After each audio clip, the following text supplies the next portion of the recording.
Bonjour à tous, et si pour une fois on laissait de côté les graphiques boursiers un peu complexes pour regarder une carte météo? C'est l'approche un peu différente qu'on va prendre aujourd'hui pour essayer de naviguer dans la situation économique actuelle. Allez, c'est parti. Alors la grande question, c'est celle-ci. Comment on fait pour y voir clair quand le marché semble partir dans tous les sens en même temps? On a l'impression qu'il est tiré dans 4 directions opposées. C'est un vrai casse-tête et c'est celui qu'on va essayer de résoudre ensemble.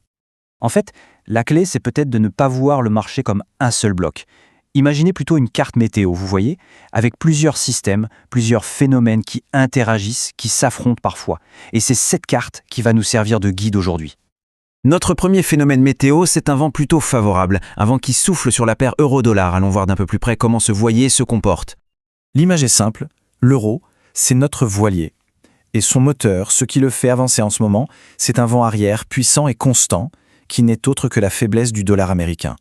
C'est vraiment cette force-là qui dicte sa trajectoire. Alors, ce plan de navigation, qu'est-ce qu'il nous dit? Le cap est clair, plein nord, direction un horizon entre 1,2400 et 1,27500.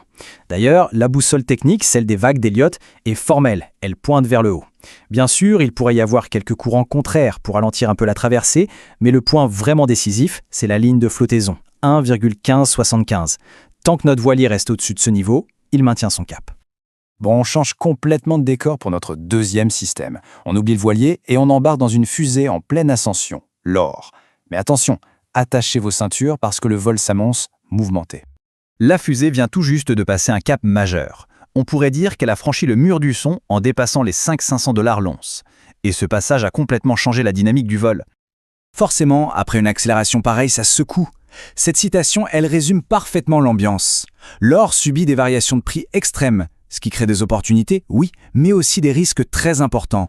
Voici le plan de vol. En gros, la fusée a 2 scénarios possibles. Si elle arrive à garder sa poussée au-dessus du support critique de 4930,32 $, alors l'objectif, c'est les 6000 $.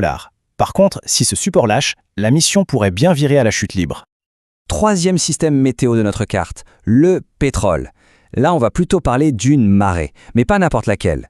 Une marée anormalement haute, comme si elle était gonflée par une tempête qui ne serait que de passage. Il faut bien comprendre que le niveau actuel des prix du pétrole est un peu artificiel. Il ne reflète pas vraiment l'état du marché, mais plutôt le résultat de tempêtes extérieures et temporaires, comme les tensions géopolitiques en Iran et au Kazakhstan. L'histoire est assez simple, elle se déroule en 3 temps. D'abord, ces fameuses tempêtes géopolitiques ont fait monter la vague au-dessus des 70 $. Ensuite, on s'attend logiquement à ce que ces vents se calment.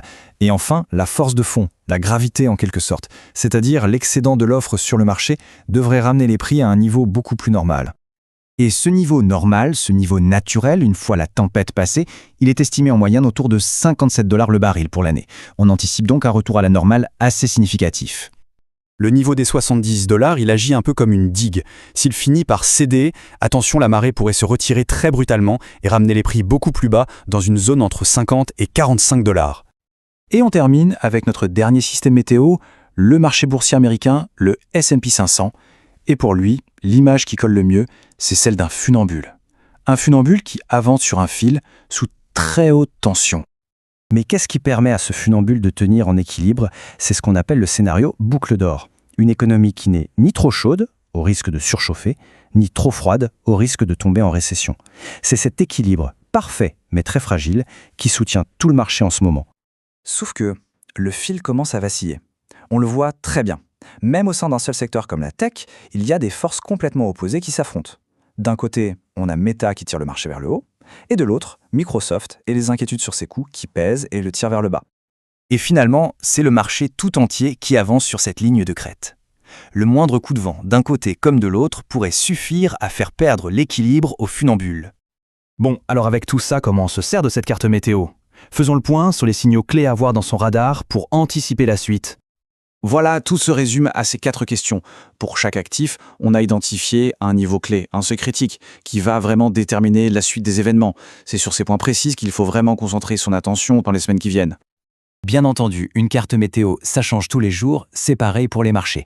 Alors pour ne rien rater des prochains bulletins et continuer de naviguer au mieux, le plus simple est de suivre Ammon Capital sur Facebook, sur TikTok et bien sûr sur leur site officiel. Merci beaucoup de nous avoir suivis et surtout, restez vigilants.